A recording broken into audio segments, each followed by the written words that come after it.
know you broken one of your iPhone's camera glass led. Well, let's just scrape all the broken glasses off and put on a new glass lenses, and that's it. You might have to break the glasses into smaller pieces so it can be removed easy.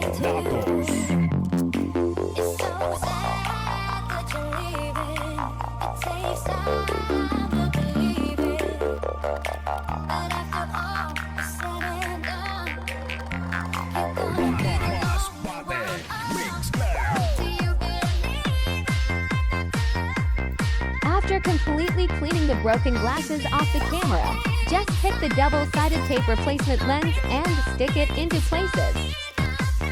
Check it out, looked like it was never damaged. Thank you for watching.